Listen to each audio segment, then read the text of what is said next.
ဟိုးရှေးတော့ငါဘောကွယ်မဟောတထာဒုက္ခမိန်စီရင်ဆုံးဖြတ်ရာတရားရုံးတော်ရဲ့အနီးမှာရေကန်ကြီးတစ်ကန်ရှိပါတယ်။တနေ့မှာတော့တတိသားတယောက်ဟာအလွန်လှပပြီးတံမိုးကြီးတဲ့အုတ်ထုပ်နဲ့ဝတ်လုံတော်တွေကိုဝတ်ဆင်ပြီးရေကန်ကြီးအနီးကိုရောက်ရှိလာခဲ့တာပေါ့ကွယ်။ဒီအချိန်မှာပဲတတိသားဟာ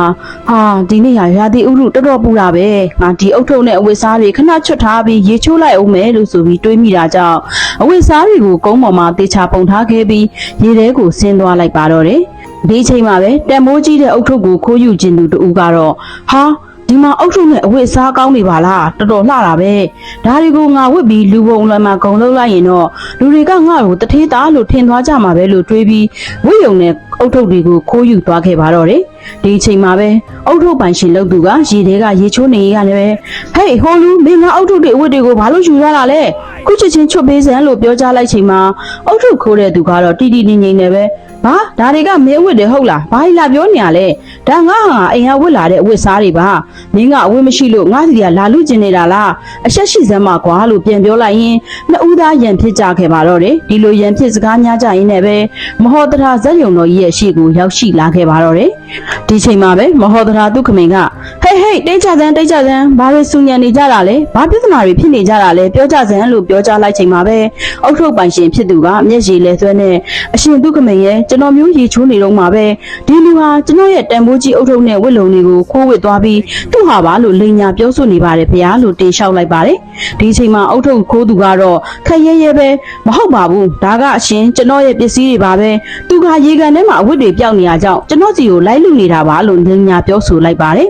ဒီအချိန်မှာပဲမဟောတရာဒုက္ခမိန်ကပြုံးလိုက်ပြီးကောင်းပြီလေဒါဆိုရင်မင်းတို့နှစ်ယောက်လုံးကိုငါမေးခွန်းတစ်ခုစီမေးမယ်ဒီအုတ်ထုပ်နဲ့ဝတ်လုံမှာဘာအနဲ့တွေရတယ်လဲလို့မေးကြလိုက်ချိန်မှာတော့အုတ်ထုပ်ခိုးသူကချက်ချင်းပဲအရှိရဲ့ဒါကအသစ်ဆက်ဆက်မှုဘာအနဲ့မှမရှိဘူးလေတန့်ရှင်းနေတာပဲလို့ဖြေကြားလိုက်ပါတယ်အုတ်ထုပ်ပိုင်ရှင်ကတော့စဉ်းစားလိုက်ပြီးအရှင်ကျွန်တော်မျိုးကတော့ဒီဝတ်လုံကိုဝတ်ပြီးအမြဲတမ်းကရမက်နဲ့လက်သက်ဖြူသားနတ်သားတွေကိုလိမ့်ကြံလေးရှိပါတယ်ဗျာလို့ရှောက်တင်လိုက်ပါတယ်ဒါကြောင့်မဟောတရာကကောင်းပြီနောက်ထပ်တစ်ခုမေးမယ်ဒီအုတ်ထုပ်ကိုမင်းတို့ဘယ်တော့မှဝယ်ထားတာလဲလို့မေးကြလိုက်ချိန်မှာအုတ်ထုပ်ခိုးသူကတော့ဒါဟာလွန်ခဲ့တဲ့တစ်လလောက်တည်းကဈေးထဲကဝယ်ထားတာလေလို့ဖြေကြားလိုက်ပါတယ်အုတ်ထုပ်ပိုင်ရှင်ကတော့ကျွန်တော်မျိုးဟာဒါကိုပြီးခဲ့တဲ့အဘက်ကမှအထူးမှာယူထားခဲ့တာပါဗျာလို့တင်လျှောက်လိုက်ပါတော့တယ်ဒါနဲ့ပဲမဟောတထာကကဲကောင်းပြီဒါဆိုရင်အခုပဲငါရဲ့တပည့်တွေကိုဒီအုတ်ထုပ်နဲ့ဝတ်လုံတွေကိုအနက်ခံခိုင်းလိုက်ပြီးဒီထဲမှာကရမက်နဲ့နက်တဖြူနဲ့တွေတင်းပြတ်နေတာကိုတွေ့ရတယ်ပြီးတော့ဒီဝတ်လုံရဲ့ချုပ်ရုပ်ပုံကလည်းစောစောကမှထုတ်လာတဲ့ဒီဇိုင်းသစ်တစ်ခုဖြစ်တယ်လို့ပြောကြားလိုက်တာကြောင့်အုတ်ထုပ်ခိုးသူမျက်နှာပြက်သွားပါတော့တယ်မဟောတထာက